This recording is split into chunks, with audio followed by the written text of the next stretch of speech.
Salutations, bienvenue dans DCP, du ciné et des Potes. Votre émission bimensuelle de cinéma et... Bonne année. Voilà. Bonne année, oui, c'est vrai, oui, c'est la première C'est émission. vrai qu'on est que mi-janvier, mais bon... Ouais, mais mi-janvier a été très long à atteindre. C'est vrai, c'est vrai. Autour de moi, Julien, Jérém et Frédéric. Bonjour, tu m'appelais Frédéric. Salut. Oui, ça arrive. C'est ton nom. C'est mon prénom. C'est l'épisode des films au titre excessivement long puisque les deux grosses sorties du début d'année 2026 sont 28 ans plus tard Le Temple des Morts, réalisé par Nia DaCosta, et le dernier film de Jim Jarmusch, Father, Mother, Sister, Brother. Attends, redis-le. Father, Mother, Sister, Brother. Tu l'as bien dit dès le premier coup. Ouais, bah... Parce que c'est noté, sinon... Ah, ok. J'ai le bon ordre. Non, parce que tu sais que Butonia, des trucs comme ça, enfin, tu vois, je m'attendais à ce que tu... À chaque début d'année, Jérém nous fait la liste des suites qui vont arriver dans l'année. Et 2026 étant une année bien plus chargée en blockbuster que 2025, il faut s'attendre à une chronique conséquente. Je vais parler de beaucoup de films, en effet, et j'attends des réactions de votre part. Et Fred a le Joker. Oui, j'ai le Joker. Je rappelle que vous pouvez nous écouter sur toutes les plateformes de streaming et sur YouTube, et vous pouvez nous suivre sur Insta et TikTok. Et ça y est, on commence déjà avec la critique de 28 ans plus tard. C'est le grand retour de la saga des 28 jours plus tard, après 6 mois d'attente. Mais je crois qu'ils ont fait la vanne de le sortir 28 semaines plus tard, justement. Oui, c'était ça. Et du coup, pour la partie 3, ce sera la même chose? Non, bah non, parce Non. que sinon il serait déjà annoncé. C'était sorti quand le premier? C'était pas en avril? C'était l'année juin. dernière, ouais. En juin, ok. En juin, ouais. Je voyais ouais, pendant plutôt les que ça. vacances. On en a parlé il y a même pas genre 15 épisodes. Mm. Ouais. Et en fait, cette suite est arrivée très vite, et en réalité, c'est le deuxième volet d'une trilogie initiée par le premier 28 ans plus tard. Ce deuxième épisode intitulé Le Temple des Morts est réalisé par Nia DaCosta, à qui on devait The Marvels, Et surtout, Candyman. Candyman. Et ce film se concentre sur le personnage de Ian Kelson, incarné par Ralph Fiennes, qui va faire face à un groupe satanique fan des Teletubbies. Vous êtes le malin? Le malin? Vous parlez de Satan? Oui. Le malin lâcha les esprits du mal dans le monde des humains. Et sous le joug des démons, le monde des humains s'affaiblit. Dans ce nouveau volet de la saga, le Dr Kelson noue une relation aussi troublante qu'inattendue, dont les répercussions sont susceptibles de bouleverser notre monde. De l'autre côté, la rencontre entre Spike et Jimmy Crystal tourne au cauchemar. Toi, t'as kiffé, Fred? Moi, j'ai bien aimé parce que je trouve que le film se prend pas au sérieux et ose aller un peu plus loin, quoi. En fait, je trouvais que la fin du premier film, donc il y a 6 mois, te montrait vraiment que Danny Boyle, parce que c'est lui qui avait réalisé le 1 et surtout le 28 ans plus tard de l'année dernière, non? Ouais, c'était lui. Donc il y avait un truc où je trouvais ça cool parce qu'il prenait une autre direction. Et je trouve que Nia DaCosta a fait quelque chose qui est encore mieux, c'est elle prend un film qui pourrait vraiment tomber dans le sérieux, dans un truc un peu de ce qu'on connaît du film de zombie, et elle préfère finalement en faire un film où elle s'amuse à prendre des personnages qui s'inventent leurs propres mythes et qui sont clairement dans du grand spectacle, dans de la démonstration, un truc hyper pas du cohérent en fait, c'est ça. Quand par exemple le groupe de Jimmy Crystal, il y a un truc hyper déroutant parce que il s'appuie à partir de Teletubbies, il s'appuie à partir de trucs sataniques, ça paraît un peu une sorte de mélange boogie-boulga un peu pas ouf, et je trouve que ça se tient quand même. Alors, Genre, tu dis Nia DaCosta, mais en fait, le scénario, c'est toujours Alex Garland, ouais. qui est derrière. Et ce que tu dis, oui, c'est qu'en fait, les personnages des doigts de Jimmy Crystal, en fait, ils s'appuient, genre... Enfin, c'est ce que Kelson, il dit à un moment dans le film, c'est que les fondations, auparavant, semblaient sûres et indestructibles, et aujourd'hui, les gens se construisent leur identité à partir de fondations qui sont archaïques. C'est ça. Putain, je viens de penser à un truc, je suis pas du tout dans la discussion, je me suis dit, c'est con, ils ont pas fait la vanne tire sur mon doigt. Ah ouais. Non mais, en tout cas, ça peut paraître assez saugrenu, ce petit groupe-là, ou même ce qui va se passer dans le film avec la relation entre Kelson et Samson. Et l'alpha. Ouais. L'alpha Oui, Samson. il y a une scène de danse. Non mais voilà, en fait, il y a un truc où ça peut paraître ridicule, mais moi, ça m'a touché. Ça m'a touché. Justement, il y a un plan où j'ai fait Owen, putain, c'est une parodie ou quoi? J'ai cru que c'était un plan Mais oui. c'est un peu un plan à la Naked Gun parce que t'as la musique du coup qui est en extra diégétique, et t'as un plan où ils dansent les deux. Putain. Mais c'est ça qui est génial, c'est que ça part très très loin et ça reste toujours aussi cool à voir et à suivre, et je trouve ça toujours aussi touchant en fait. Je m'attendais pas à voir un film de zombies où ça allait aller vers là, quoi. C'est ça qui est cool, c'est que je ne connais pas d'autres films de zombies où on te crée une espèce de amitié entre un zombie et un sage un peu seul, solitaire. Mais ça va dans le propos du film pour moi, et ce qui est dommage, c'est que je trouve que le film met 3 plombes à le faire, alors que pourtant c'est simple. C'est en fait, d'un côté, tu veux montrer que les zombies on essaie de faire regagner aux zombies leur humanité pendant que l'humanité elle-même va dans les bas-fonds les plus totales. Mais du coup, c'est scindé en deux, et il y a une partie que j'ai envie de suivre, et l'autre, je trouve ça trop long pour ce que c'est. Et la partie Kelson et Non, justement, la partie Kelson et Samson, ça m'intéresse de ouf. Okay. Parce que je me dis, tiens, c'est intéressant d'essayer de voir comment un infecté peut essayer de retrouver son humanité et comment on peut l'y aider. Et de l'autre côté, t'as l'humanité part dans des extrêmes bas-fonds avec tout ce qui est la bande à Jimmy. Et à un moment donné, c'est trop long. Et je suis désolé, j'ai pas besoin que tu me assènes le message à ce point pour que je le comprenne. Et il y a certaines scènes qui font que je trouve que c'est du superflu, que c'est pas que c'est pas utile, mais c'est trop grotesque. Ouais, grotesque, c'est Racoleur. voilà, peut-être racoleur, c'est peut-être le terme. Ouais, moi je trouve ça bof. En fait, je rejoins complètement Jérém sur la question de il y a 2 films en un. Il y en a un que j'ai envie de suivre parce qu'il reconnecte un peu avec l'aspect onirique de la fin du précédent film. Enfin, toute la séquence où Spike est justement dans le Temple des Morts dans le précédent film. Elle est super touchante, elle est super douce finalement. Et c'est complètement la continuité entre la relation entre Kelson et Samson. Alors qu'à côté, bah, t'as des scènes de torture qui sont extrêmement violentes. Bah ça c'est Alex Garland, ouais, mais c'est ce qu'on lui reproche beaucoup. Dans Men, c'était un peu le cas. Le reproche qu'on faisait à Alex Garland, c'est de faire trop. Tu peux le reprocher dans Men parce que c'est lui qui le réalise aussi. Je suis désolé, Nia DaCosta a pas obligation de faire une... Enfin, même si dans le scénario, la scène est écrite comme ça, mais genre la séquence de la chemise. Ouais, de la chemise, je sais plus comment ils appellent ça, mais... La chemise, ouais. Je te retire ta chemise. Oui, mais le truc global qui... Bon, c'est pas grave. Oui, bah la séquence de la grange. Voilà, la séquence de la grange, c'est gratuit. Puis, en fait, il y a un truc aussi, c'est que Nia DaCosta, en fait, avant de voir le film, je savais plus ce qu'elle avait fait. Et il y a une réalité, c'est que genre entre Danny Boyle et Nia DaCosta, à la mise en scène, il y a quand même une sacrée différence. Et genre Danny Boyle, la première partie du film 28 ans plus tard, il n'y a pas grand-chose narrativement qui se passe, ni thématiquement. Enfin, non, tu le découvres après. Non. Mais il y a suffisamment d'astuces, de mise en scène et de bonnes idées visuelles pour que le film s'accroche. Alors que là, je trouve que Nia DaCosta, à part des plans d'ensemble de Ralph Fiennes dans son temple et la séquence finale, je trouve ça assez plat. Non, je trouve c'est marrant parce que moi, pour le coup, je trouvais que 28 ans plus tard, première partie, moi, je trouvais que ça a trop saturé. Toutes ces idées de mise en scène, le fait qu'il ait effectivement filmé le film à l'iPhone avec plusieurs iPhones qui... Je sais plus exactement comment ça se passait, mais je trouvais que c'était trop expérimental. Moi, ça me sortait un peu du film. Par contre, je trouve que niveau scénario, c'était génial la première partie parce que c'était une espèce de récit d'initiation, c'était hyper cool. Là, je trouve que dans cette partie 2, à la limite, peut-être Nia DaCosta s'inspire beaucoup plus de ce qu'avait pu faire Danny Boyle dans le tout premier, 28 jours plus tard. Quand tu parles de plans d'ensemble, j'ai remarqué une récurrence, c'est énormément de plans d'ensemble un peu débulés. Ah bon ? Avec toujours en premier plan des éléments du décor dans lesquels se déplacent des personnages. Et il y avait énormément ça dans le premier film, beaucoup de plans fixes. Parce que moi j'ai trouvé ce film très rectiligne justement. Elle s'inspire par moments, je trouve, par certains plans de Danny Boyle quand même. Tu vois, après, J'ai pas vu ça. Ah ouais, non, je te rejoins pas du tout. Ah ouais ? Je vois pas du tout où c'est que tu vois ça. Rejoins-moi, mec. Pas du tout. Tous les plans auxquels je repense, genre c'est justement t'as une ligne horizontale jouée avec le paysage qui est opéré, qui est genre non, je vois rien débulé. un petit peu. Ça débule que dalle. Parce que je suis un mec qui déteste les plans débulés. Ah ok. Ça me donne la gerbe. Ok. Genre je sais pas pourquoi, j'aime pas. Et du coup je le sens quand il y en a et j'ai pas eu la gerbe. Enfin si, j'ai eu la gerbe, mais pas à cause des plans débulés. Ok. Parce que la chemise. La chemise, ouais, vous a vraiment dégoûté. Trop. Ouais. C'est ce qu'on aime. Ce qu'on aime dans un film au moins J'ai de déjà 16 vu ans. Martyr, tu vois, donc... Ouais, mais après moi ça j'étais... va, c'était pas aussi non plus choc qu'un body horror. Enfin, Oui, tu vois, c'était mais- montré sans être montré. Après j'étais fatigué, j'étais pas en mode genre ouais, je vais voir un film extrêmement violent en fait. Ouais. J'étais resté sur les sensations de la fin de 28 ans plus tard avec Ian Kelson et justement j'étais resté vraiment sur ce côté.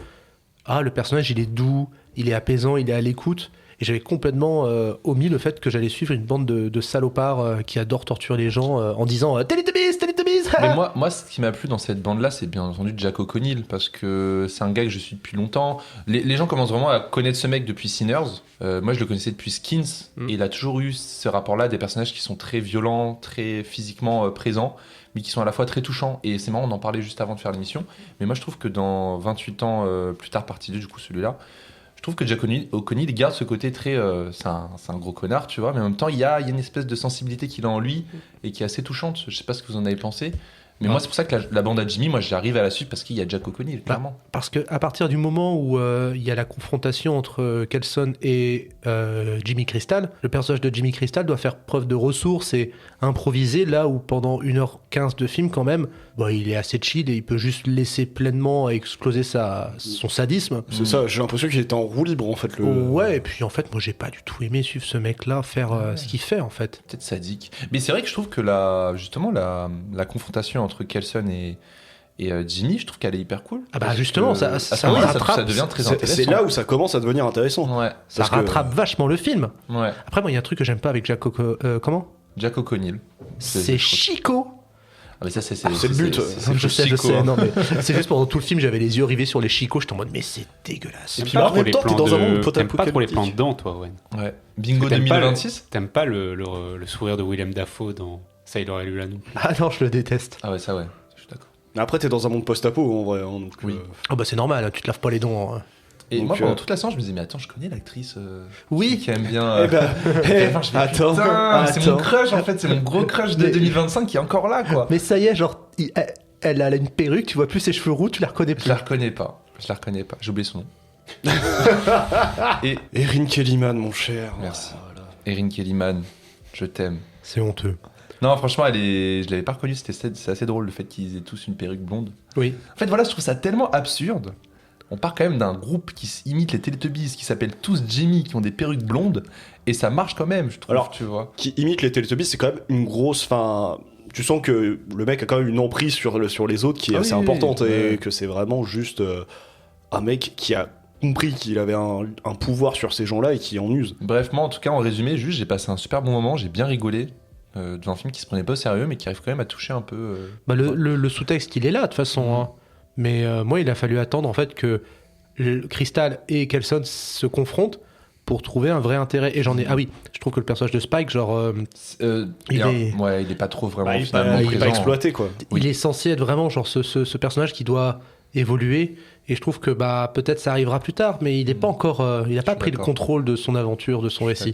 C'est vrai qu'à la fin d'un, tu dis ok, le mec c'est bon, c'est initiatique, maintenant il a des coups, il va se débrouiller. Ah, t'as un peu l'impression que ce deuxième opus, il est un peu là pour calmer le jeu et faire une sorte de transition, parce qu'au final, certes, du coup Spike il est là comme point d'ancrage par rapport au premier, mais vu qu'il en fait pas grand chose et que derrière, je pense qu'il va être utile dans le 3, ça fait un peu film de transition, tu vois.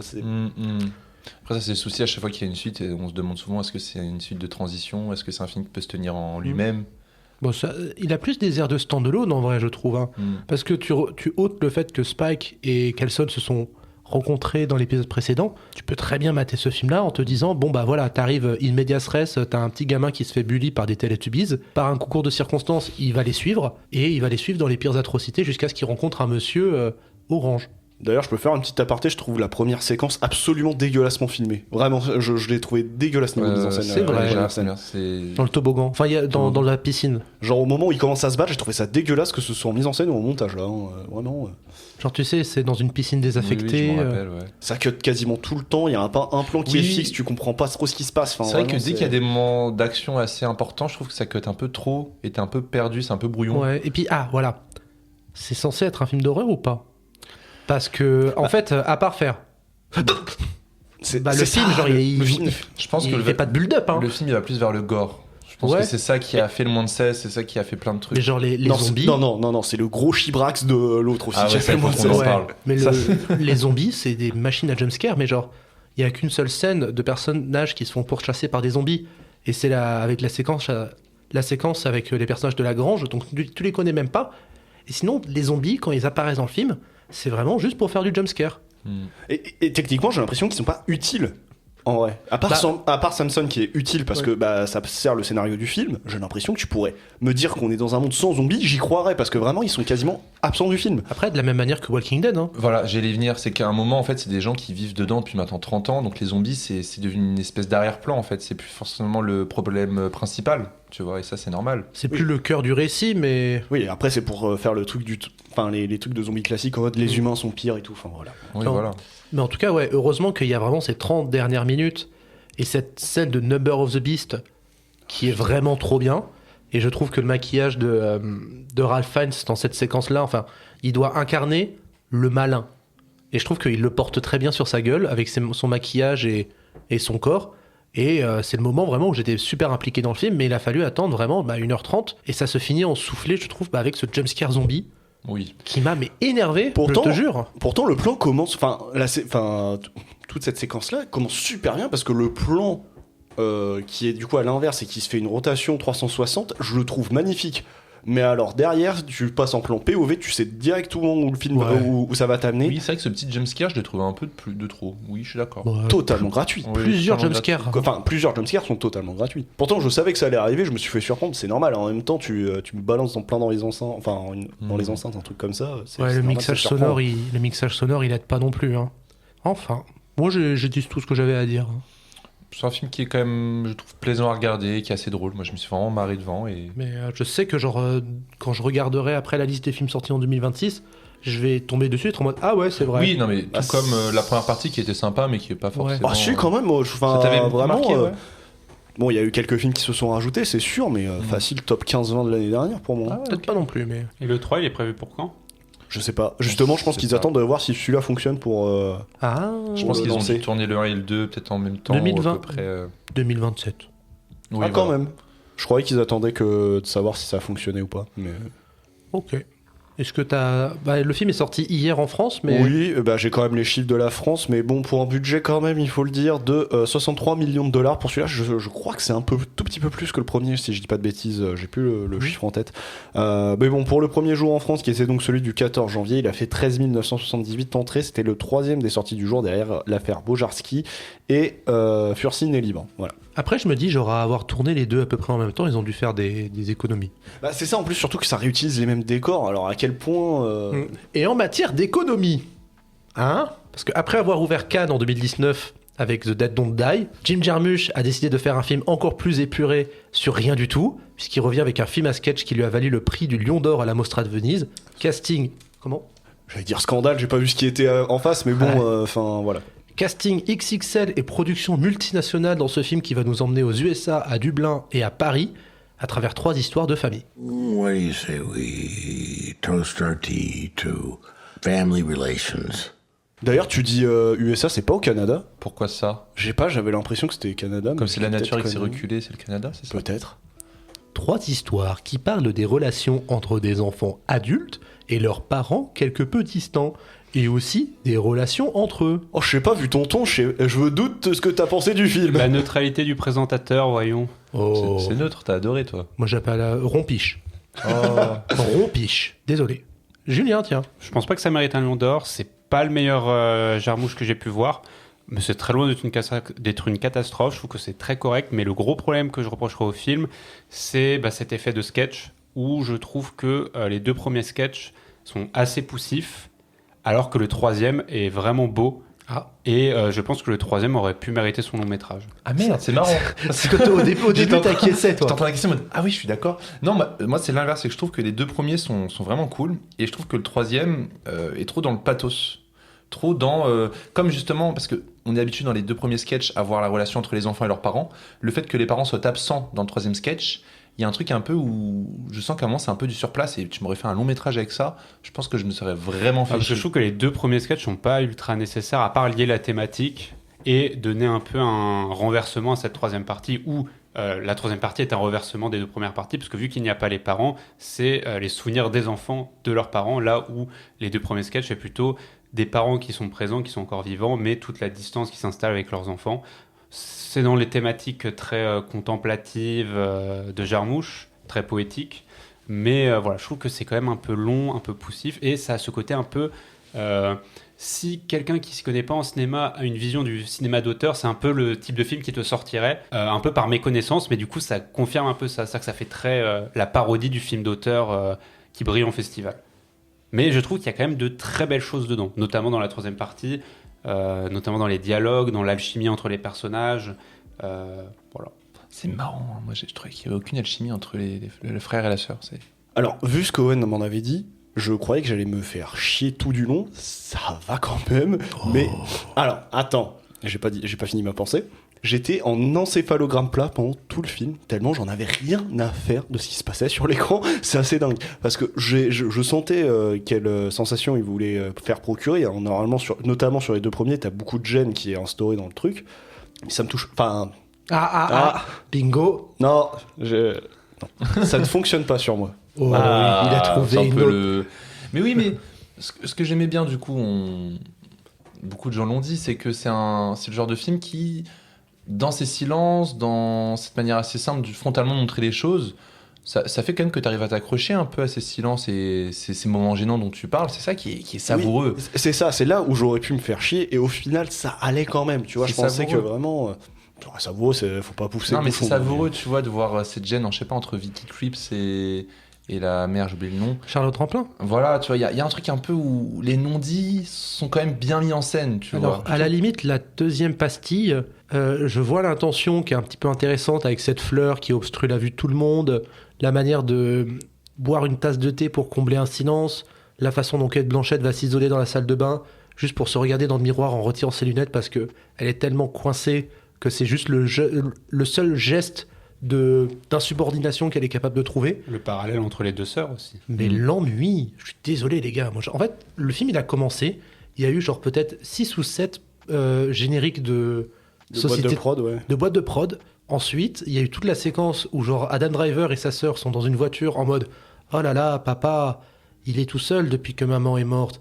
Oh oui, et puis toi, tu es séparé. Oh oui, et toi avec tes enfants. » Et j'étais en mode, mais quand est-ce que ça commence? Et une fois qu'ils arrivent chez le papa... Ça commence dès le début. Non, mais une fois qu'ils arrivent chez le papa, ça commence toujours pas. Moi, je Non, moi, par rapport à cette séquence de la bagnole, moi, je trouve que c'est juste pour faire de l'exposition dump et c'est pas utile, en fait. Limite, j'aurais préféré que ça arrive d'un coup d'un seul. Non, parce que je pense que... Techniquement, pour moi, c'est ce que je dis, c'est que les vides sont remplis par votre manière à vous de regarder le film, tu vois. Et Jim Jarmusch, j'ai pas vu trop de films de lui, j'ai vu surtout Patterson ou le Only Lover Left Alive, mais j'aimerais bien voir ses premiers films où c'est aussi du road movie, beaucoup de personnages dans des voitures. Peut-être que tu les as vus. Ça s'inspire beaucoup de ce qu'il avait fait, qui était, je venais de regarder le nom du film et j'ai oublié. Coffee and Cigarettes. Voilà. Coffee and Cigarettes, c'est pareil, c'est film à sketch, mais t'as au moins une douzaine de sketchs. Ouais. C'est des sketchs très dans courts. Dans les taxis, hein, c'est ça Non, c'est toujours en fait des gens qui boivent des cafés. T'as Iggy Pop d'ailleurs dedans, c'est très drôle. Mais tu vois, il y a ce truc où tu remplis ces blancs par une réflexion à toi, tu vois, et t'attends pas de voir une action arriver. C'est ça qui peut être frustrant, je pense. Alors, quelle est ta réflexion à toi sur les skaters? Parce que j'ai rien compris. Oui, les skaters, c'est hyper cool. J'ai l'impression que c'est une espèce d'idéal qu'ils atteignent pas, une espèce de liberté. C'est pour ça que c'est les seuls plans qui sont au ralenti. Alors, excuse-moi, du coup, Jim Jarmusch est vieux. Tu vois, parce que, ouais, les skaters, c'est un élan de liberté. C'était qu'il a vécu à l'époque des années 90-80, voilà. Pour moi, les skaters, c'est vraiment l'angle mort du film, parce que d'un côté, c'est beau visuellement, le côté ralenti, skater, etc. Mais ça rentre dans cette idée un peu poussive de ce film, c'est essayer de relier ces sketchs en plusieurs thématiques par cette idée de skater qui traverse chaque personnage, chaque période, chaque sketch. Et voilà, c'est vrai que c'est un peu démodé. Non, et puis même, t'as l'impression qu'il raconte limite la même histoire, vu qu'il essaye de faire des points d'ancrage à chaque... Oui, avec le fait de trinquer avec des verres d'eau ou... Voilà, des trucs comme ça. Ouais. Et ton oncle Bob. Et la Rolex. La Rolex, voilà. Enfin, il y a plein de trucs. Il y a plein de trucs qui essayent de raccrocher les wagons entre chaque histoire. J'ai l'impression que tu me racontes la même histoire de 3 façons différentes, et les 3 façons, ça m'emmerde. Puis c'est forcé, hein. Enfin, moi, je suis désolé, mais... Je trouve ça forcé. Oh, mais le coup de la Rolex, dans le 3e, j'étais en mode... Oh, c'est bon, arrêtez. Moi, j'avais l'impression que... Pourquoi il faisait ça, c'était pour expliquer que chaque histoire n'est pas forcément unique, qu'on a l'impression qu'on vit des choses uniques, là où, en fait, à l'autre bout du monde, quelqu'un peut forcément avoir peut-être la même histoire que toi, tu vois. C'est peut-être ça aussi. Je trouve que le film a plein d'intentions intéressantes, de bonnes intentions, mais que la plupart tombent assez vite à l'eau. Après voilà, moi je l'ai dit, c'est vraiment le sketch qui m'a marqué, c'est le 3e, même si je vois ce qu'il veut faire dans les 2 premiers, même si je trouve que le premier est vraiment pas utile pour le coup. Le deuxième, voilà, on en a parlé sur les gènes de malaise, mais je trouve que le troisième, il arrive à atteindre une certaine poésie. Moi, je trouve que le plan dans l'appartement, tu vois, le plan vide, le fait de tourner dans l'appartement, je trouve ça vraiment très très beau visuellement. Alors ce plan-là, ouais, par contre, je l'ai super kiffé, là, le plan de 360 sur toute la panoramique 360 sur toute la baraque, surtout que il utilise une lentille qui anamorphose. Du coup, ça distord les distances et les lignes, elles sont un peu courbées, je trouve. Et donc du coup, j'ai trouvé le rendu magnifique. Et la seule façon dont le segment à Paris a réussi à me captiver, c'est parce que je me suis dit, attends, ils sont où là ? Ils sont où ? J'essayais vraiment de deviner où ils étaient, et c'est un peu ça qui m'a laissé captiver pendant le C'était troisième. vers Pocardinay à un moment, je crois. Ah bah, ils font des, à un moment, des fois ils font des passages, tu te demandes, mais attends, comment ils sont passés de tel arrondissement à tel arrondissement ? Ouais, parce que moi j'ai reconnu à un moment, il passe par un sens interdit et tout. Non, mais après, moi, Fred, on l'a vu ensemble, et moi je me suis vraiment ennuyé très fermement. Et je me suis ennuyé au point où je sentais mes muscles contractés, là j'avais besoin de m'étendre. C'est pas grave, J'attendais l'Oval, juste que ça finisse. Et je savais que toi t'aimais. Genre je l'ai senti. Il me regardait pendant la séance. Oh putain, il kiffe ce film. Mais en fait, parce que genre c'est tout à fait genre ta sensibilité. Et genre, enfin, je vais citer un grand philosophe, ça me touche pas, ça me parle pas, tu vois. Ah merci, je suis flatté. Non, justement, c'est ce que j'allais dire, mais pendant la séance, je me suis dit, mais c'est totalement le genre de film que kiffe Fred, en fait, parce que c'est du minimalisme, c'est essayer de raconter beaucoup de choses avec peu de choses facialement. T'es un artiste. Putain, il m'a eu, putain. Alors que nous, on aime les gros blockbusters. Mais non. Nous, on aime Avatar. Pas que. Oui, il y a ce côté-là qui m'a touché, mais j'aimais voilà, le fait qu'effectivement, à partir de pas grand-chose, il arrive à émouvoir quelque chose. Enfin, je sais pas. En fait, si je peux illustrer le film, pour moi, c'est essayer de construire un château de cartes avec plein de thématiques et plein de trucs intéressants, mais il a confondu château de cartes et grain de sable. Et du coup, en fait, il essaye de mettre des petits grains de sable en se disant « Oh là là, c'est super subtil, c'est super petit comme détail, les vrais cinéphiles, ils vont trouver. » Sauf qu'en fait, tu mets du sable sur du sable, ça fait rien. Les vrais cinéphiles, non, parce que finalement, toutes ces références, c'est assez simple, on les a tous vues. Enfin, tu vois, je trouve pas qu'il y ait non plus des trucs cachés. Ouais. Puis mise en scène... C'est justement hyper frontal, genre. Si, justement, dans le première partie, ce que j'ai bien aimé, c'est que généralement tu cadres le regard au niveau du premier tiers de l'écran, alors que là, il laisse beaucoup d'espace au décor au-dessus de la tête des personnages, donc du coup, ça crée un sentiment de malaise un peu qui fonctionne. Et qui est intéressant, puisqu'à la fin, tu comprends que le décor dans lequel ils sont, il est faux. Donc tu vois, c'est pour ça aussi qu'il le filme, ce décor. Non, mais la première partie, en vrai, genre, je dis que je me suis ennuyé, mais je trouve qu'il y a des choses belles. Il y a un tragique qui s'en dégage parce qu'il y a une vraie trahison de la part du parent qui fait que vis-à-vis des personnages enfants, ça me peine. Mais genre, le deuxième arc, tu vois, il y a juste une incompréhension, mais il n'y a pas de fautif. Il n'y a pas de personne qui est mis à mal véritablement, si ce n'est genre tout le monde, mais il n'y a pas de trahison. Parce qu'il y a un vraiment fautif même dans le premier sketch. Le daron, pour moi, il est impardonnable. Bah, il vit sa vie, quoi. Il trouve sa manière à lui il ment surtout à ses gosses, mais... Et le troisième arc, enfin... Après, est-ce que la mère dans le second sketch ne ment pas non plus à elle-même en essayant à chaque fois d'être présente pour ses films, c'est aussi un peu hypocrite, quoi. Bah, le deuxième, c'est vraiment l'hypocrisie, c'est-à-dire que personne n'a envie d'être là, mais tout le monde fait le jeu. Donc, l'autre ment à ses gosses et l'autre ment aussi à ses gosses tout en jouant une hypocrisie, quoi. Alors, dans le deuxième, elle se monte à tout. Tout le monde se ment dans le deuxième, mais on joue de la convention sociale, de la réunion familiale. Bourgeois. Je trouve que l'ensemble manque de liens. Puis après, c'est souvent le défaut des films à sketch. C'est une mayonnaise qui a pas pris. Et là où je trouve que tu prends un film comme Coffee Talk, vu que Coffee Talk, c'est des petits sketchs d'une quinzaine de minutes, ça marche pas. Ça a des irrégularités, tous ne se valent pas, mais justement, dès que ça évite la répétitivité parce que tu passes vite à autre chose. Alors que là, tu te sens pris au piège. Moi, franchement, le troisième, là, avec le frère et la sœur, qui passent leur temps à se dire « Oh là là, je suis tellement content d'avoir eu pour frère, t'es tellement incroyable comme jumeau. » Oh là là. Je suis d'accord. Mais embrassez-vous à la fin, en fait. Wow. Non, mais je suis désolé, moi. C'est l'amour fraternel. Entre jumeaux, tu connais pas, c'est tout. Bah ouais. Moi, j'ai vraiment cru qu'ils allaient me faire une Lannister dans l'appartement. Mais non. Après, peut-être un truc qui m'a un peu agacé. Donc, on parlait du fait qu'il y ait des répétitions comme le fait de trinquer avec des verres, le fait de parler de la Rolex. Il y a aussi une répétition à un moment dans chaque sketch. Il y a une espèce de petite séquence de quelques secondes où il y a un plan qui dure vraiment Oui, il y a un cut, il y a un cut bizarre. De cut trop bizarre. On voit un plan apparaître mais qui disparaît en même pas une seconde.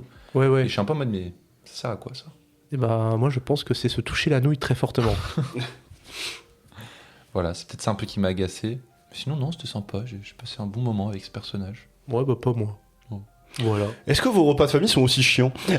Franchement, non, tu vois, on sort, Enfin, ouais, c'est ce que j'allais dire, putain. on sort un Sky Joe, un Shit Happens, on se marre bien, tu vois. Kaido sauve beaucoup. C'est ça, j'étais en mode, putain, je suis content quand même de pas avoir des repas de famille aussi chiants, quoi. Ouais. Bah, c'est ça, c'est la morale, c'est on ne choisit pas sa famille. Non, à la limite, le deuxième sketch, moi, ça me donnait très envie ce qu'il mangeait, ce qu'il buvait. Hein. Ça, je suis d'accord. Ouais, ça m'a bien donné envie de boire Oui, du thé bah, avec de la crème. Et... Ça t'a donné faim, mais bon, t'as pas envie d'être avec elle pour autant. Ah, c'est le but après. Après, je voulais avoir une voiture et me balader dans Paris aussi, tu sais, avec l'accent américain. Moi, je trouve que ça circule vachement bien Paris. Et j'allais oui, dire, hein. il a le droit de rouler avec ça depuis qu'Hidalgo elle a passé ses trucs là. Il a pas le droit de rouler avec ça normalement. Mais de ce que j'ai vu, c'est que du coup, Jim Jarmusch est très amoureux de la France et qu'il veut maintenant faire que des productions en France. Bah, s'il veut, hein. Donc voilà, à voir. Rien à foutre. Ok. Non, mais regarde des films comme Patterson, Patterson, ou, c'est très très Mais non, bien. mais c'est tragique Ouais. parce que je voulais vraiment regarder du Jarmusch avant d'aller voir Father, Mother, Sister, Brother.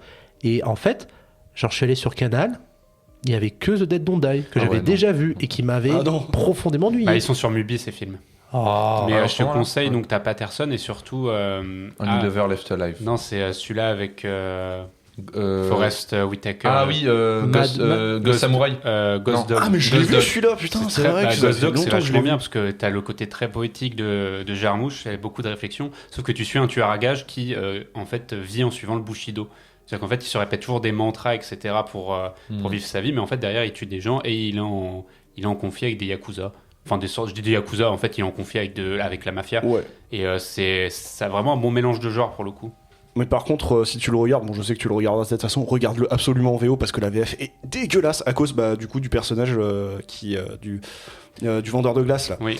qui est en créole en VO, et donc du coup à la VF ils ont foutu un accent, je sais pas, un accent dégueulasse. Enfin, vraiment ils ont mal géré la VF à ce niveau-là. Donc voilà. Non, c'est très bien Patterson, c'est vraiment l'instant présent. C'est un personnage qui a une vie assez rangée, routinale, et qui arrive à trouver de l'art dedans et du En bonheur. faisant de la et- poésie notamment. En écrivant de la poésie. Mais il a- j'ai envie de les voir hein, parce que je sens bien que les deux derniers Jarmusch, c'est des films plan-plan Bah, moi, super chiants. hein. pour bien aimer le monsieur, je trouve que Father, Mother, bref, le film Ouais, c'est pas son plus beau. c'est qu'on pas a son vu là, plus c'est grand. très en dessous d'un Patterson ou d'un Ghost Dog par exemple. Ou Only Lover Afterlife, voilà, film de vampire, incroyable. Non, mais je vois bien, mais bon, je trouve ça très curieux que ce film-là ait un lion d'or. Quoi.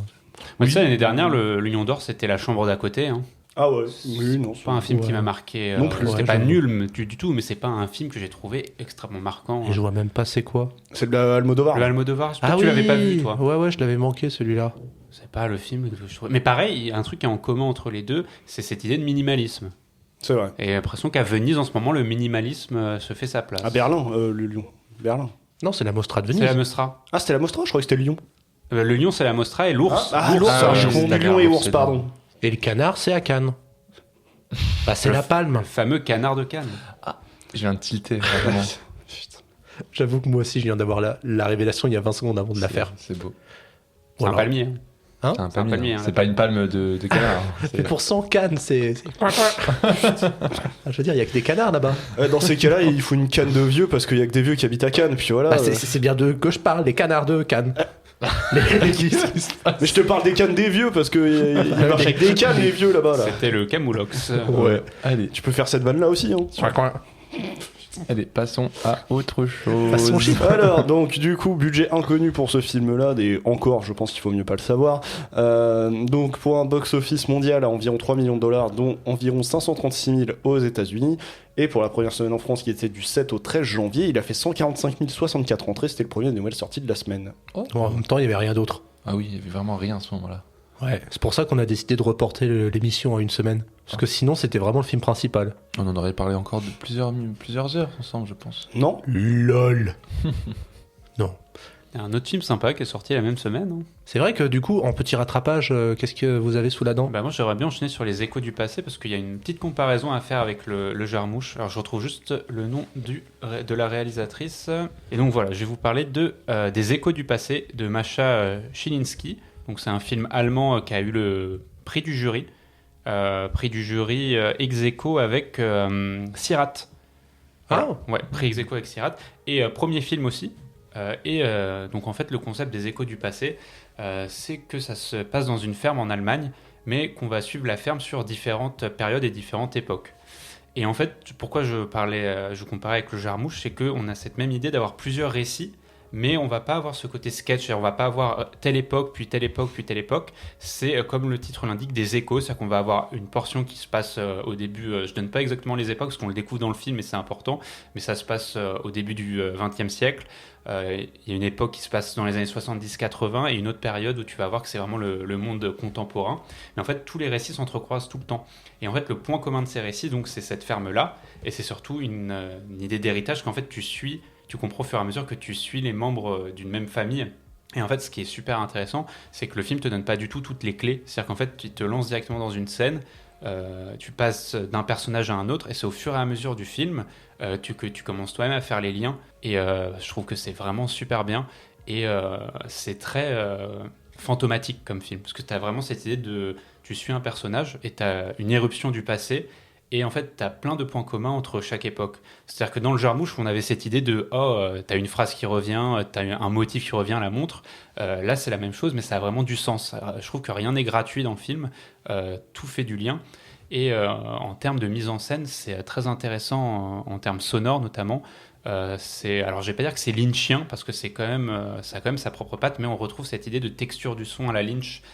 Et aussi dans l'image, c'est cette idée d'image qui va se mettre plus ou moins au ralenti, et ce son très grave que tu peux avoir dans Eraserhead, que tu peux avoir dans Twin Peaks notamment. Et tu as toute une notion de la douleur, notamment la douleur des femmes qui vont traverser les époques.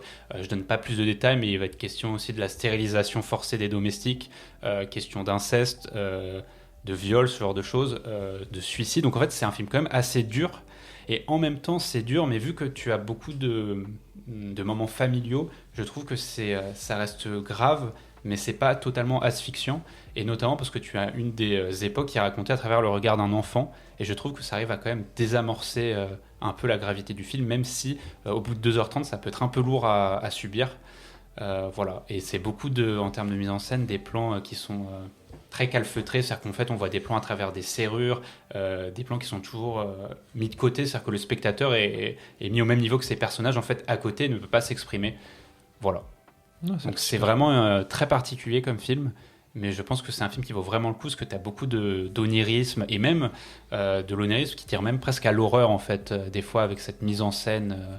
C'est marrant parce que quand tu présentes le film, ça me fait beaucoup penser à Chronology of Water de Kristen Stewart, là où c'est pas plusieurs générations, mais c'est une seule et même femme qui vit plusieurs traumatismes de la vie d'une femme dans la vraie vie. Donc, Mais voilà, ce que j'ai beaucoup aimé, c'est que le film te donne pas beaucoup de clés, et en fait c'est à toi-même de faire le lien, donc ça demande un peu d'effort pour le suivre, mais je trouve pas que ce soit impossible. Et quand tu arrives à faire les liens et que tu vois toutes les choses qui relient ces différentes époques, c'est très prenant en fait. Ok. Je sais pas sur quoi rebondir. Voilà. T'as envie de parler de la femme de ménage, toi ? Oh, je peux en parler vite fait. Tu disais, faut réfléchir. Moi, j'ai vu un film dans lequel faut pas réfléchir. Non, la femme de ménage. Alors, je n'ai pas lu le roman, donc je ne saurais pas dire. Il y a 3 tomes. il est très différent, je crois, de l'adaptation est très différente. Voilà, donc je ne saurais pas dire en quoi si ce qui se passe dans le roman est similaire ou pas.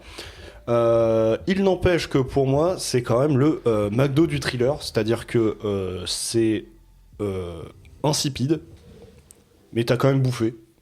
Enfin, Si je puis me permettre, c'est exactement ce qu'est le livre. Hein. C'est du gros thriller domestique, livre assez facile à lire, tu lis ça sur la plage.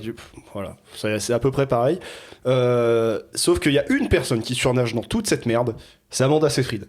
Parce que putain, elle met une vitesse à Sydney Sweeney en termes d'acting. Sydney Sweeney, elle a 2 expressions faciales pendant tout le film, t'as l'impression qu'elle se fait chier à être là. C'est assez dur quand même. Et si t'es habitué à ce genre de truc, tu vois venir les retournements de situation à des kilomètres. C'est juste. Voilà, c'est Paul Feig qui le réalise. Il avait déjà réalisé L'ombre d'Emily. Et je trouve ça dingue que ce mec réussisse à faire à chaque fois des films potables, mais où il n'y a aucun panache. Vraiment. Ce mec, quand même, à l'origine d'une des meilleures séries teenage qui a été faite, qui est Freak and Geeks. Et je sais pas comment t'arrives à... Ta grosse première œuvre, c'est Freak and Geeks, qui est quand même considérée comme une des meilleures séries teenagers qui existent, à tous ces films potables. Voilà, et vraiment sans aucun panache. Donc du coup, à chaque fois, c'est juste tu passes un moment. C'est littéralement, le film, c'est un moment que tu passes.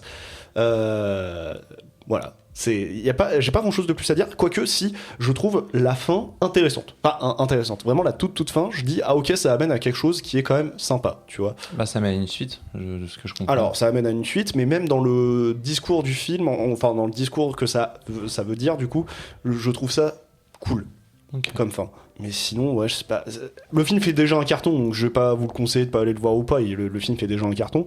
Mais voilà, est-ce qu'il fait un carton parce que y a des mecs qui ont envie de voir Sydney Sweeney Oui, on a inventé potentiellement. une expression avec mes collègues, c'est ce Sydney Sweeney.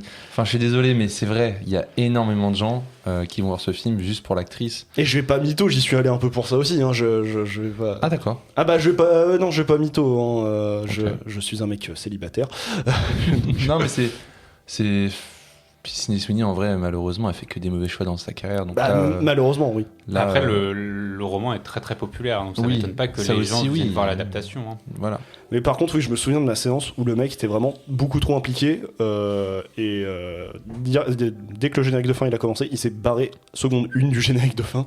Ah ouais. Ah ouais, non, le mec était vraiment trop impliqué à tel point où j'avais envie de lui dire calme-toi, mec. Vraiment. On aurait dit moi devant à contresens. Pour revenir sur Sydney Sweeney, là, bah, bientôt on aura droit à son biopic qui est déjà sorti aux États-Unis, qui a été un four. Le Je suis assez truc, curieux. Sur la boxeuse. Ouais. C'est dans 2 semaines, 3 semaines, 4 semaines que ça sort. Non C'est en mars. C'est en mars, voilà. Et donc je me demande ce que ça peut donner, tu vois. Il faut pas non plus se fier à la critique, mais c'est malheureux parce que moi je la connais que d'Euphoria et pour beaucoup, je Après, trouve que c'est une elle très bonne assume de actrice. pas rechercher à faire une grande carrière d'actrice hein, et de. Ouais. Après un truc qui est tombé aussi sur elle, c'est que en dehors de sa carrière, ouais, elle est hyper. La persona a pris un sacré coup. Non, mais même genre de ce que j'ai compris, c'est qu'elle a fait du marketing pour une marque d'extrême droite américaine qui s'appelle American Eagle. Il y a un truc un peu où elle. Ouais, après, Ouais, il y a eu elle penche, beaucoup voilà, il y sur a eu- ses idéaux- il y a eu sur ses beaucoup idéaux de politiques. surpolémiques et plein de trucs aussi Oui. sur ça. hein. Trêve de Sweeney, mes amis. Jérém parle des suites. Sweeney, suite. Sweet, jean. Parce que les jeans de Sydney Sweeney, suite. Soot. Pour cette première émission de l'année, Donc pour cette première émission de l'année, je vais vous faire la chronique annuelle des suites et donc 2026 ne va pas déroger à la règle. Comme l'année dernière, je vais vous parler des suites directes, certes, mais parfois aussi de soft reboots, etc., etc. Bref, tout ce qui se rapproche d'un film déjà existant. Comme à l'accoutumée, on va faire ça dans l'ordre croissant, c'est-à-dire que je vais tout d'abord vous parler des deuxièmes volets, puis des troisièmes et ainsi de suite. Et on va parler donc les différents films annoncés et discuter un peu de si ces projets vous tentent ou non. Et donc n'hésitez pas à intervenir dès que vous le voulez, messieurs. Précision avant toute chose, je ne fais qu'avec les sorties qui ont été annoncées et les dates de sortie françaises que je vais vous donner donc sont sujettes à modification, voire les films peuvent se faire totalement annuler, on ne sait pas. Donc c'est parti pour le deuxième volet qui sort cette année. On va faire ça dans l'ordre chronologique en partant de janvier pour aller jusqu'à décembre. Et j'ai encore l'impression de me répéter car comme l'année dernière, une suite d'un film avec Gerard Butler est sortie en tout début d'année avec Greenland Migration sorti donc ce 14 janvier. Ils ont fait une communication dans laquelle le UGC Créteil est détruit. Quoi? Voilà. Alors, D'accord. pour la petite histoire, Greenland Migration, en gros, ils sont au Groenland. Faut qu'ils migrent parce que voilà, c'est la merde. Et le seul endroit potable, c'est au sud de la France. Ah. Donc j'aimerais trop les voir dans la diagonale du vide, en pleine apocalypse. Et pourquoi UGC Créteil détruit? J'ai pas compris. Leur plan de com. D'accord. Viendra ensuite en février le mois des suites françaises, car le 4 février sortira Marsupilami de Philippe Lachaud, suite du film d'Alain Chabat de 2012 avéré, car Jamel Debbouze reprend son rôle. Ah, ok, je savais pas que c'était une suite. Bah, je sais pas si t'as vu la bande-annonce, mais Jamel Debbouze est dedans, donc ça a un peu intronisé le fait que c'était une suite. Ok. Après, quand il dit le personnage de Jamel Debbouze, ce sera juste Jamel Debbouze. Oui, non, parce que moi, quand j'ai vu que c'était Lachaud qui reprenait le truc, je me disais que c'était vraiment une espèce de remake, quoi. On repart à zéro. Mais ok. Je sais pas, c'est ce que dit Wikipédia en tout cas. Et le 11 février, la suite que tout le cinéma français attendait, LOL 2.0, suite qui sort 18 ans après le film original, et toujours avec quelques têtes du casting du premier, donc bien évidemment Sophie Marceau, François Fabian et Alexandre Astier notamment. Mais c'est marrant parce que, genre, la grippe des suites 15, 20, 30 ans plus tard, elle a vachement pris Hollywood. Et là, tout à coup, tu nous parles de Marsupilami, dont le premier volet était sorti il y a quand même 14 ans, et LOL, qui a 18 ans. Donc, est-ce que bientôt, on va pas avoir Les Intouchables 2 ? Je crois pas. J'espère pas. Intouchable. Intouchable, ouais, pardon. Je pense pas que Toledano Nakash referait un atout. Bienvenue chez les Ch'tis 2. Non, franchement, par contre, bienvenue chez les Il y avait Ch'tis 2. l'idée à un moment. Il y avait l'idée de Bienvenue chez les Ch'tis Ch'tis 2, franchement, c'était la Ch'ti de famille, je pense. Ah, Moi, je pense que ça tape 10 millions d'entrées. ouais. Non, Enfin, franchement, non. Numéro 1, ça défonce Titanic. En vrai, je demande pas à Danny Boone de le faire juste pour tester. Hein. Pas de deuxième volet en mars, donc on passe tout de suite en avril où le premier sortira la suite du plus gros succès français de l'année 2023, enfin au box-office français de l'année 2023, Super Mario Bros avec Super Mario Galaxy, en espérant que la VF soit aussi bonne que dans le premier opus. bah, tu vois, ça me tente bien. Oui. Parce que j'ai un très bon souvenir du premier jeu. Super Mario. Et du jeu vidéo, peut-être. Oui. Continuons en avril avec une nouvelle suite française, Cocorico 2, qui Crisson Clavier de retour dans son rôle de père de famille de droite, et ça sort donc le 8 avril. Ce même jour, dans un style totalement différent, Wedding Nightmare 2 sortira. Après la belle famille à buter dans le premier, le niveau supérieur est atteint, ce sont des familles de riches à buter. Tout ça dans un fun un peu décomplexé. Toujours en avril, la suite, encore une fois, d'un film vieux de 20 ans, Le Diable s'habille en Prada 2, toujours avec un casting impressionnant, Meryl Streep, Anna Thaoué, Emily Blunt, Stanley Tucci, en plus de caméos peut-être surprises qui peuvent en faire un bon prétendant au plus gros casting de 2026. Passons en mai, où le 6 mai sortira un film qui aura été décalé de presque un an, Mortal Kombat 2, suite du film SVOD et qui selon moi était très mid, et pour que le film soit décalé d'autant de temps, je suis pas sûr que celui-là sera meilleur. Ça veut dire qu'ils vont faire une suite ciné d'un film VOD? Ouais. Est-ce que ça s'est déjà vu? Vu que le premier était sorti période Covid, c'est un peu, tu vois. Ah ouais. Ah bah, techniquement, si tu considères que After, y a pas eu. non, Predator Badlands est une suite de Prey, techniquement si. Ah oui. Voilà. Passons directement de mai à septembre, car le 16 septembre sortira 28 ans plus tard, de manière purement oratoire et donc rien à voir avec les films, Les Ensorceleuses 2, avec notamment Nicole Kidman et Sandra Bullock. J'ai trouvé ça marrant que le film sorte 28 ans plus tard, voilà, parce qu'on parlait de 28 ans plus tard, c'est Ouais, juste ça. Ok. Par la suite, un film qui vaudra sûrement le coup avec la suite d'un film de David Fincher, sans lui à la barre cette fois-ci, mais malgré tout le scénariste Aaron Sorkin derrière, The Social Reckoning, suite donc du Social Network, qui va traiter des dernières affaires concernant Facebook. Et enfin, le dernier deuxième volet de l'année sortira le 2 décembre et David Harbour remplira dans le rôle du Père Noël dans Violent Night 2, pas grand chose à dire de plus là-dessus, pas vu le premier et je m'en fous du 2. Et le truc de la suite de Once Upon a Time in Hollywood, ça devait pas sortir en C'est une série. 2026? C'est une série, je crois que c'est pas étonnant. C'est Netflix, je crois, non? Ah mais oui, ça sort pas au ciné. C'est pour ça, moi je parle que des suites qui sortent. Mais au c'est- cinéma. C'est une série en plus, non? Non, non, Ouais, c'est c'est une un série, film. Ah, pour moi, c'était une série. Ah. Mais je- t'as oublié une suite très importante qui sort bientôt, dans un mois. Non, t'inquiète, c'est pas parce que c'est pas un deuxième volet, c'est un troisième. Silent Hill. Ah bah ouais, c'est un troisième volet, mec. Donc on va passer au troisième volet. Et justement, tant qu'on en parle, le troisième volet le plus proche de nous n'est pas si loin puisqu'il s'agit d'un des films les plus attendus par Fred cette année. Retour à Silent Hill de Christophe Gans qui sortira le 4 février. C'est vrai qu'en fait, j'étais tellement resté sur l'adaptation, vu que c'est l'adaptation du jeu, du deuxième jeu, je pensais que c'était. Mais effectivement, entre-temps, il y a. Il y a eu Silent Hill Révélation 3D malheureusement. Voilà, ouais, malheureusement. Par la suite, on passe au 1er juillet où une suite animée sortira pour les Mignons. Jamais été intéressé par la saga, mais ça fonctionne bien au box-office, donc pourquoi les studios s'en priveraient? Quelqu'un en a quelque chose à faire? Bon, non, ce sont pas les mignons. Voilà, personne, on va pas le traiter celui-là. Et alors, la fin d'année, c'est le festival des troisièmes volets, car le 28 octobre sortira une autre suite animée, celle de Shaun le Mouton. 2 semaines plus tard, nous aurons le droit à la deuxième partie du deuxième volet de Kaamelott. On va enfin voir, peut-être, voir un semblant d'avancement dans l'intrigue. Prédiction, si celui-ci se plante, il n'y aura jamais de Kaamelott troisième volet. Ça, c'est une prédiction personnelle que je fais. Bah attends, mais Kaamelott, pardon, il y a déjà eu 2 films, là, donc là, c'est le troisième, C'est ça. C'est ok. deuxième volet, partie 2. Ah oui, pardon. Ok. Donc, c'est pour ça. Mais je crois que non, tu l'as pas vu, toi, Fred. J'en ai vu aucun. Donc, ouais, je- du coup, il je t'en fiche un peu. Il comptait faire un troisième volet initialement. Bah, c'est ça, oui. En fait, il a fait le deuxième volet en 2 parties. Ouais, pour et faire puis après un troisième Mais volet. voilà, mais moi je pense que si ce deuxième volet se plante, enfin la deuxième partie de ce deuxième volet se plante comme elle a fait le premier, pour moi c'est mort, il fait pas le troisième volet. Hmm. Et décembre, c'est vraiment l'apothéose des troisièmes volets, car il y en a un quasiment chaque semaine. Le 9, Jumanji 3 sortira avec les personnages du jeu qui vont débarquer dans le vrai monde de la réalité véritable. Le 16, Denis Villeneuve est de retour avec Dune partie 3 qui sortira en face d'un film qu'on évoquera un peu plus tard. Dune 3, grosse attente ou pas? Non, mais c'est ça ma question sur... Bah franchement, ouais, j'en attends quand même pas mal de ce qu'on m'a dit du bouquin, de comment on peut l'adapter. Ouais, franchement, Ouais, pourquoi pas, franchement. Moi, j'ai pas été très marqué par les dunes de manière générale. Donc, Ok, non, moi j'attends même ce jour, le Dunes Day, le fameux Dunes Day. putain, c'est Ah, cool. parce que du coup, il y a Avengers Doomsday qui arrive. Bah c'est ouais, toujours ouais, pas, mais c'est on allait l'idée. en parler après, du coup, Bah puisque oui. je vais l'évoquer par la suite. Et enfin, le 23 décembre, encore une suite animée, Cohen va s'empresser d'aller voir Angry Birds 3. Ça, j'aime bien. Pour les 4e volets de cette année, un qui est déjà sorti et dont vous avez déjà notre avis 28 ans plus tard, le Temple des Morts, donc pas besoin d'épiloguer là-dessus. Par la suite, on passe directement à fin juillet, car le 29 sortira le 4e film Spider-Man avec Tom Holland qui s'intitule Brand New Day. Bizarre qu'on n'ait pas eu aucune image, enfin qu'on n'ait pas eu d'image pour l'instant.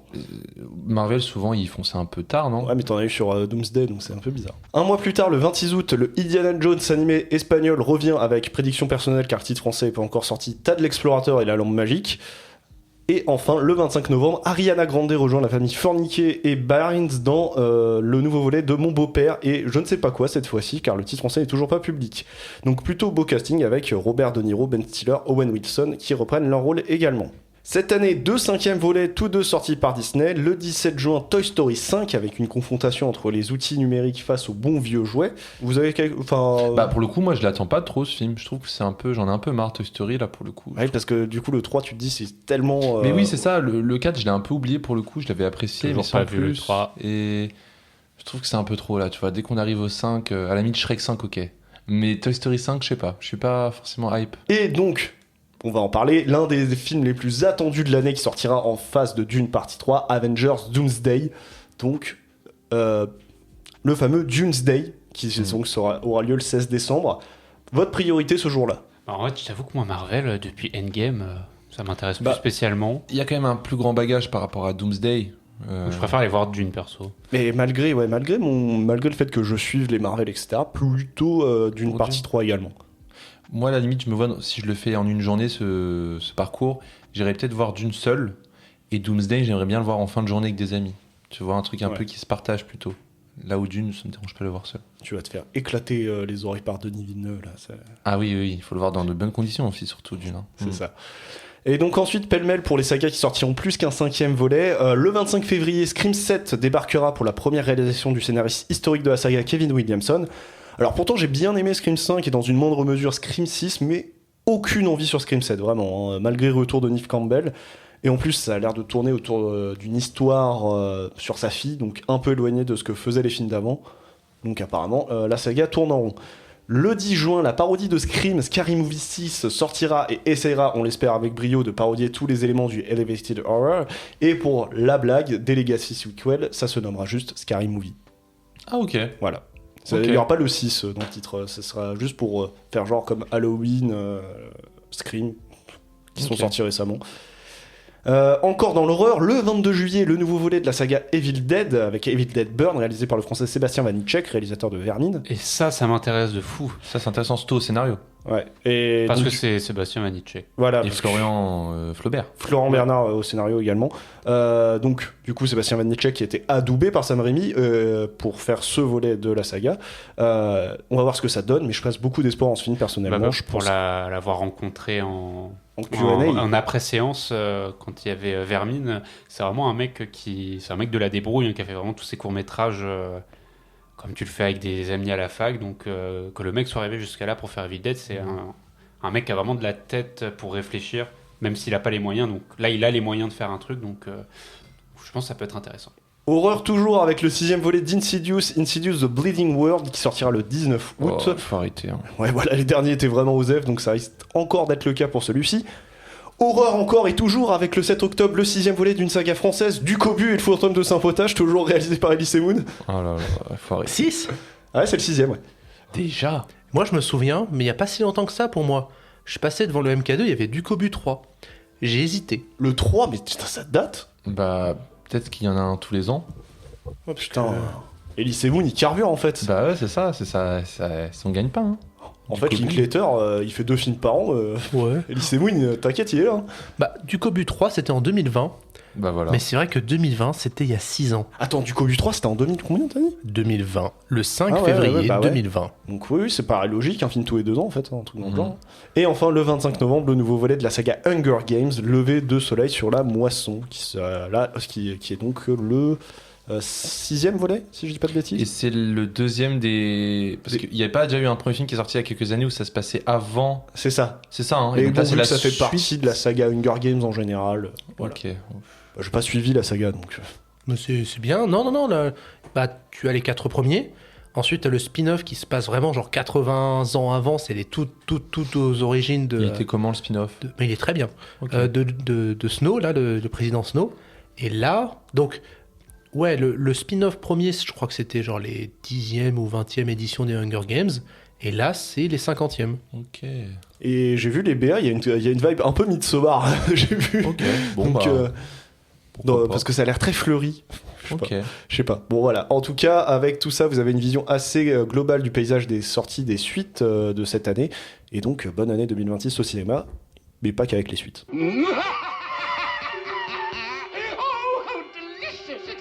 Alors le Joker, je me suis dit, j'ai eu plusieurs idées. Je me suis dit que dans la dernière mission, on avait quand même parlé d'un peu de nos films qu'on attendait pour 2026. Rappelez un peu vos films déjà. Moi, c'était plutôt l'Odyssée, en gros blockbuster. Autrement, il y avait Shyamalan qui sort son nouveau film, donc bien évidemment que c'est une de mes plus grosses attentes de l'année. Ok. Toy Story 5, Ouais. l'Odyssée et en vrai Mario Galaxy, hein, franchement, ça va être cool. Ok. Moi, j'avais parlé de L'Inconnu d'Harari, parce que c'est une adaptation de la BD qu'il a faite, et j'étais très curieux de voir comment tu passais de la BD au cinéma, surtout. Ok, intéressant. Donc on a parlé de ces films qu'on attendait avec impatience, mais est-ce que vous avez des films que vous attendez avec impatience, mais dont vous avez honte? Un peu des espèces de péchés mignons. Je me dis que ça pourrait être intéressant d'en parler. Est-ce qu'il y a des films où vous le sentez peut-être pas en fait aussi? Où vous vous dites, bon, je l'attends avec impatience, mais en même temps j'ai un peu peur. T'en poses des questions, mec. Bah, ouais. Non, mais attends, bah du coup, je vais moi, un ressortir exemple, un exemple ma pour liste. moi, par exemple. Moi, ce qui me fait peur, c'est Scary Movie. Bon, là, tu m'as dit que c'était Scary Movie tout court. Mais Scary Scary Movie Movie 6, techniquement. Par exemple, Scary Movie, ce qui me fait peur, c'est que je trouve que l'humour des Wayans marchait très bien avant. Mais des fois, quand je me refais des Scary Movie, je trouve que c'est un peu gênant à l'ère d'aujourd'hui. Ça a mal vieilli. Ça a mal vieilli. Et du coup, ce qui me fait peur, c'est que Scary Movie est toujours cette espèce d'humour qui ne marche plus. Et bah voilà, c'est ça qui, moi... Après, regarde un film comme... Alors, c'est très différent, mais un film comme Top Gun. Moi, je trouve que le Top Gun Maverick, il avait réussi à garder l'essence de Top Gun, mais en l'adaptant au monde contemporain, si je puis dire. T'avais pas ce côté... Tu regardes le premier Top Gun, t'as un côté très macho qui en ressort. Alors là, t'as toujours ce côté blouson en cuir, on fait du volleyball musclé sur la plage dans Mavericks, mais t'as pas ce côté années 80 qui a mal vieilli. Je trouve que ça l'adaptait très bien. Donc ça se trouve, l'humour va juste s'adapter. Ok, bah mais c'est vrai que c'est aussi même la question que disait Jérémy, c'est que il y a eu tellement de films d'horreur depuis, parce que le dernier Scary Movie 5, c'était C'était il y a pas si longtemps que ça, il me semble. ok, d'accord. Ça, le pire. Ah, mais tu vois, entre temps, il y a eu tellement de nouveaux films d'horreur que je sais pas comment ils vont pouvoir condenser le tout. Donc bref, est-ce que vous, dans votre répertoire, est-ce que vous avez un film que vous attendez, mais qui en même temps vous effraie? Parce Alors, que vous ne savez pas trop où ça va. pour reprendre la première partie de ta question, l'attente un peu plaisir coupable, entre guillemets, ce serait un peu Jumanji 3, parce que certes, je sais que les films sont pas fameux, mais je sais pas, c'est des films que j'aime bien. Je sais que c'est pas ouf, mais voilà. Et autrement, des films où j'ai peur, tu vois, où je me dis, j'ai peur que ça se pète la gueule. Il y a notamment la bataille de Gaulle. Parce que je me dis c'est la plus grosse ambition du cinéma français de cette année. Je connais pas du tout le projet. Alors, je rejoins totalement Jérémy, c'est vrai que sur le moment, j'avais pas pensé quand on en avait parlé dans l'émission, mais moi je suis très très hypé, notamment parce que contrairement au film qui avait été fait avec Lambert Wilson, là c'est adapté de la biographie de Julian Jackson, donc c'est un énorme pavé, et comme dit Jérémy, en termes d'ambition, c'est un film qui va être en 2 parties, mais il y a vraiment l'idée de couvrir l'ensemble de la Seconde Guerre mondiale. Je tiens à dire 2 parties qui sortent à 3 semaines d'intervalle. Hein. Ah oui, d'accord, donc Et- c'est vraiment... Et ok. t'as vraiment cette idée vraiment de suivre il y aurait De Gaulle aussi, mais il n'y aurait pas que De Gaulle. T'as Leclerc, t'as Jean Moulin, t'as vraiment cette idée de suivre tout ça. Et c'est vrai que je t'ai coupé Jérôme dans ton élan, Non, mais, pas de souci, hein. mais c'est vrai que c'est pareil, ça peut être soit le gros projet un peu à la Monte Cristo qui marche très très bien, ou un projet qui s'effondre totalement parce que c'est quand même long, même avec un film, parce que je crois qu'il doit durer 2h30, 3h le film. Je sais pas du tout, il y a pas de. Même en 2 parties. Un film qui s'effondre comme Astérix, l'Empire du Milieu. Oui, Alors- non, mais c'est ça. On pourrait. Après, c'est plus une comédie, tu vois. Voilà. Mais ou peut-être qu'il serait pas à la hauteur, peut-être comme l'avait peut-être les 3 Mousquetaires, tu vois. Alors, les 3 Mousquetaires, c'est rentré dans ses frais, etc. Moi, je pense que si jamais la bataille de Gaulle fait aussi un score aussi pourri que 13 jours 13 nuits qui est sorti cette année, qui était le gros film de pâté de cette année, qu'ils avaient fait la même. C'était quoi?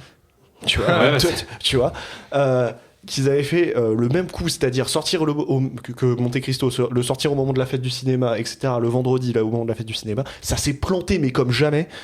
Si ça refait ce coup-là avec la bataille de Gaulle, c'est sûr que Pathé va abandonner ses ambitions blockbusteresques très vite. Et vous comparez beaucoup ça, du coup, à Monte Cristo ou les Trois Mousquetaires, mais du coup, c'est un film qui va être très romancé, ou justement, le but du film est d'être très proche de l'histoire, ou tu vois. Je pense qu'il va. Enfin, quand tu vois les images, en tout cas, du trailer, je t'invite à les voir. Il y a un côté très esthétique, genre quand tu vois le char qui passe dans le désert, il y a vraiment une ambition blockbusteresque pour moi. Hein. Ok. Donc à savoir que la pochette, en plus de budget pour ces films, c'est 37 millions par film. C'est marrant, ça pose une question parce que pour moi, la Seconde Guerre mondiale, ça reste encore un peu, on est encore un peu pudique pour en parler. Donc le fait de romancer ça au cinéma. Oh, on en parle tout le temps de la Seconde Guerre Oui, mondiale mais au plus cinéma. de le faire sous la forme d'un blockbuster un peu romancé comme on a pu le faire avec d'autres films, je sais pas si. Ça va être notre Pearl Harbor à nous, voilà. Oui, voilà, peut-être, tu vois. Ouais. Peut-être mieux que Pearl Harbor quand même. Bah, en vrai, pour répondre à tes questions, enfin, tu sais, moi je regarde pas trop ce qui sort à l'avenir, à l'exception vraiment des gros projets, tu vois, qui forcément, genre, moi je te réponds Toy Story 5 parce que je sais que ça va arriver, mais je suis pas dans une attente.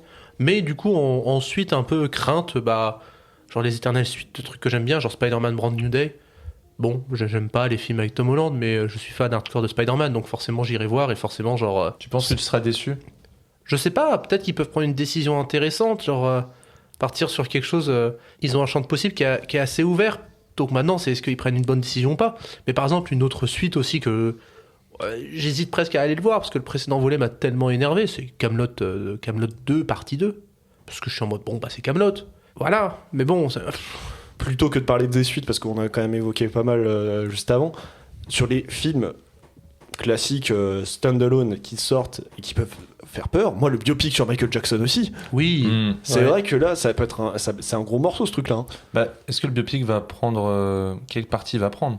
Le biopic, surtout sur la question Déjà quand la bande-annonce se vend par les producteurs de Bohemian Rhapsody, j'ai fait ok c'est bon, c'est finito, ça va être la même chose que Bohemian Rhapsody. On va pas traiter de certains sujets. Ce qui est fou maintenant, c'est que pour les biopics musicaux, maintenant on a des modèles qui nous permettent de voir qu'on peut faire des très bons films. Genre Better Man. Rocketman aussi, voilà. Ouais, que j'ai toujours pas vu, mais je sais que c'est la formule, le Rocketman, elle est bien. En fait, faut que le film s'appelle s'appelle Man. Ouais, Michael Mann. Michael Mann. Bah du coup, c'est pas le même, tu vois. C'est pas le même. Mais du coup, non, je suis Mais moi, même The Odyssey, je suis pas. pas serein. Bah, avec la grosse polémique sur les costumes qu'il y a eu récemment. Bah, c'est Polémique polémique, de- c'est polémique un peu à la con, dans le Oui. sose où ça reste de la fiction. Bah Par oui, contre, oui. là où je me dis que c'est vrai que c'est dommage avoir des vrais costumes d'époque qu'on a en fait pas jamais vu au cinéma, parce qu'en fait la Grèce antique a tellement un imaginaire qui est pas du tout historique. Bon, en sachant que la guerre de Troie n'est pas historique puisque c'est des légendes, mais c'est vrai qu'il y avait peut-être quelque chose de plus intéressant que tu vois ce côté terne. Enfin, quand tu vois les premières bandes annonces, tu retrouves ce cinéma, bah, c'est très des échelles de gris, c'est terne. Et ok, c'est Nolan, alors je suis pas le plus grand fanatique de Nolan, mais au-delà de ça, je me dis, est-ce que le film va pouvoir proposer un spectacle plus intéressant qu'un 3, par exemple, le film qui avait été fait avec Brad Pitt dans les années 2000, qui est pas un grand film, c'est un gros blockbuster d'action, mais j'ai pas l'impression que le film va transcender ça. Moi, ce qui m'intéresse surtout dans Odyssey, c'est de voir comment il va utiliser les effets spéciaux de monstres ou de créatures, parce que Nolan, c'est connu pour le mec qui met le moins d'effets spéciaux. Comment il va pouvoir gérer les deux? Nous verrons. Mais par rapport à 3, mais même toute cette période-là de films de Peplum 2000, avec Gladiator qui a ouvert le truc, mais t'as eu 300, t'as eu Alexandre de Oliver Stone. Et là, en fait, je trouve ça curieux, tu vois, de faire revenir le Peplum en 2026, parce que tu te dis, tiens, c'est un genre qui a eu une résurgence dans les années 2000. Les années 2000, c'est il y a déjà 25 ans. Oh, qu'est-ce qu'il peut en faire? Résurgence très minime Bah, quand même. 300 quand même a été Ça- assez populaire. Mais en fait, c'est que ça arrive de façon sporadique, tous les Oui. 3-4 ans, quoi. C'est... Mais c'était des gros films. Non, par contre, en fait, j'ai menti depuis tout à l'heure. Parce qu'en fait, c'est un film, genre, ça fait des années, peut-être que ça a été annoncé, moins que ça. Et je me dis, mais si, en fait, je l'attends, ça va être trop bien. En même temps, s'il foire son truc, ça va être nul. Les Backrooms de Kane Pixel. Ah, mais oui, les backrooms. c'est censé sortir cette année, C'est sorti, c'est ça devrait sortir cette année. Ça va sortir cette année. Et projet étrange et ambitieux qu'est ce truc quand C'est même. pour ça qu'on en a déjà parlé, mais non. Pas en podcast en tout pas cas, en podcast, mais ça ok. peut être le projet casse-gueule par excellence. Ça peut être soit l'émergence d'un putain de cinéaste, soit ça va être le plus gros casse-gueule qu'on ait vu depuis un moment. En fait, il faut pas que le film se fasse manger par la machine hollywoodienne. Il faut que le mec ait encore une liberté, parce que le contenu des backrooms de base, c'est quand même assez proche du fan footage un peu Moi, le problème que dégueulasse. j'ai, Quoi. parce que pour moi, les backrooms, ça fonctionne parce que tu le consommes par Internet. Voilà. C'est extrêmement lié à son médium. Parce que l'histoire de backroom, tu les as à travers des reels, des shorts, tu as des wikis qui en discutent, mais c'est plein de petites histoires qui se lient entre elles, tu vois. Et c'est ce qui crée le côté un peu creepypasta légende. Mais ouais. Et donc, l'adapter en film, ça détruit un peu. mais la Jane Becky, en fait, il a plus le médium déjà qui est intéressant. Alors, C'est ça qui est intéressant, Voilà, justement. pour faire le comparatif, on va se la jouer fold up quelques minutes. Pour faire le comparatif qu'il a fait, les backrooms ressemblent vachement dans la façon dont ça a été popularisé, etc., à Slenderman. Et l'adaptation filmique de Slenderman, maintenant qu'on l'a vu, on peut le dire avec Owen, c'est nul. C'est nul. C'est de la merde, c'est un des pires films que j'ai jamais vu. C'est un des... Ouais, en fait, au-delà d'être nul, c'est sans intérêt. Voilà, sans intérêt, nul, tout ce que tu veux. Faut pas que ça arrive pour ce film-là, parce que vraiment ça me fait chier, parce que j'aime beaucoup le contenu que Ken Pixels fait pour sa chaîne YouTube. Il y a un truc, quand j'ai vu que ça allait être des têtes d'affiche, alors je suis très content des têtes d'affiche qu'il a pris. Hein. Je sais même pas qu'il y avait des têtes d'affiche. Je C'est pensais que Renate c'était des inconnus. Reinsve et Chiwetel Ejiofor, je crois, Ah si oui. je dis pas de conneries. Ok. Et déjà rien que ça, pour moi, certes je suis content de les voir, mais normalement, ce qui fonctionne dans les backrooms aussi, c'est que c'est des gens lambda.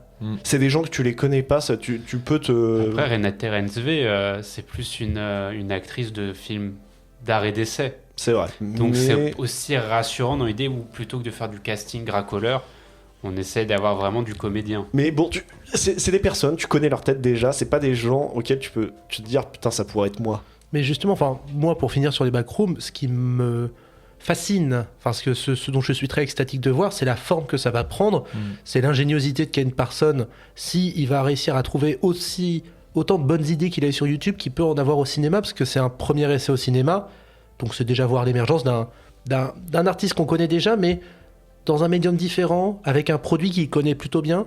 Quelles idées il va avoir, tu vois? C'est comme Spider-Man Brand New Day. Quelles idées vont être prises?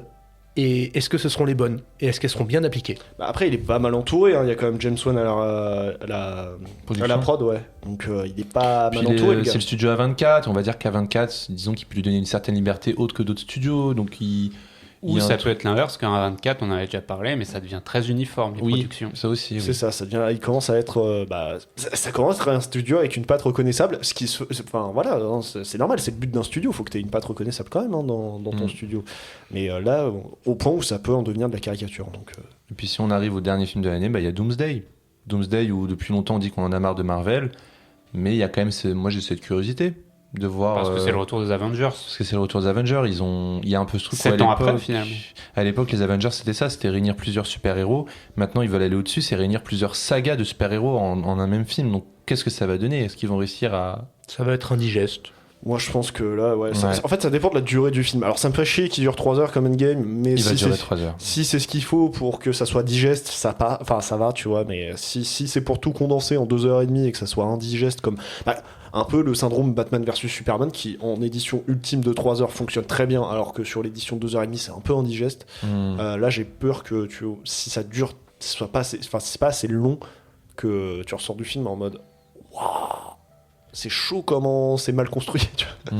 Bah après, Endgame en soi-même, enfin tout le monde a retenu le climax de Endgame, mais le contenu des 2h30 qui précèdent la bataille finale, Ah si, moi j'ai bien aimé le moment où il repasse dans les films d'avant. non, mais quelque part c'est un peu ludique, mais on s'en souvient pas forcément, et genre... Surtout Civil War qui était marquant, parce que Civil Ouais. War, c'est pas Civil War, Infinity pardon, War. Infinity War, pardon. Tu vois. Parce qu'Infinity War, c'était vraiment le Avengers qui réunissait tout et qui avait posé des thématiques, des choix narratifs intéressants Oui. qui étaient annulés dans le volet qui suivait. Donc, Mais si Endgame fonctionne, c'est parce que il y a tout ce côté rétrospectif qui fait que les 3 heures passent, parce que il y a un jeu de piste un peu rigolo. Mais c'est bien pour ça que le film il tient la route. Alors que Doomsday, ils sont obligés genre de construire plein de nouvelles choses, donc c'est même pas... Et de dire que tout le monde va revenir. C'est Non, ça, il y aura aussi, je pense qu'il y aura une espèce de jeu de piste à travers donc, des sagas qui n'appartenaient pas encore à Marvel Oui, à ce mais moment-là. c'est pas un film de conclusion, ça va être un film qui va devoir reconstruire petit à petit des pièces d'un puzzle, pour arriver à un climax, genre, ça va être compliqué même en 3 heures. Hein. Et en plus d'avoir fait revenir les frères Rousseau, je suis désolé, mais ils ont rien en termes de mise en scène, quoi. Ils ont que de l'action pour eux, et encore... Ça n'a jamais été très bien filmé, les scènes d'action par les Rousseau. Hein. Non, mais c'est surtout que généralement chez Marvel, c'est même pas les réalisateurs eux-mêmes qui s'en occupent, c'est une équipe B qui est spécialisée là-dedans. Mais c'est juste que les frères Rousseau, franchement, quand tu vois ce qu'ils ont fait sur Netflix, j'ai même pas vu Electric State, et C'est quoi Electric State, le plus gros projet de Netflix, 300 millions de dollars, jamais envie de le voir, ce truc-là. Et même The Gray Man, que j'avais commencé, et c'était tellement mal filmé que j'ai pas fini. Donc ça vend pas du rêve, mais bon, si c'est ce qui fait que les gens vont aller en salle. De toute façon, les gens iront en salle parce que Doomsday. Voilà. Moi, je propose qu'on s'arrête sur Avengers. Hein, c'est le gros projet c'est un des 2 gros projets de la fin d'année. On a passé 15-20 minutes sur... même plus que ça, sur les suites. Sur l'horizon 2026. C'est dommage qu'on n'ait pas parlé plus de films stand-alone du coup dans cette partie. Mais bon. Oui, mais parce qu'ils vont arriver au fur et à mesure.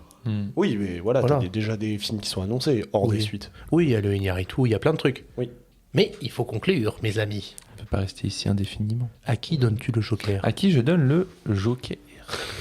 Il y en a un qui appelle à l'aide. Oui, c'est vrai. bah Julien, oui, bien entendu. Bah, c'est mon tour. C'est ton tour. J'aime bien, genre... Attends, c'est mon tour. Il n'y a plus de surprise, en fait. J'aime bien, c'est même plus genre en mode genre oh s'il te plaît donne-moi le Joker, genre non, c'est mon tour, tu me le donnes. Donne-moi le Joker. Bah Julien, oui. Cool. Même pas de merci. Ah, même pas merci. Bah non, c'est son tour. Tu me dois le... Je te dois le Joker. Même pas de bisous, bonne année, à dans 2 semaines, on vous aime. Bisous. Ouf. Bonne année. Oh, ça m'a tellement éclaté les Ça va tympans. tellement couper ça. Mais du coup, tes vœux d'amour. Oui, et bonne année. Et merci pour le Joker. Bah de rien. Bonne année aussi à toi aussi. Bonne année à tout le monde. Ouais. Et puis on se retrouve dans 2 semaines pour parler de je sais pas quel film. C'est cela. Et en attendant, vous pouvez nous retrouver sur Instagram et TikTok. Et l'émission, vous la retrouvez sur YouTube et sur toutes les plateformes de streaming. À dans 2 semaines. À dans 2 Salut. semaines. Ciao.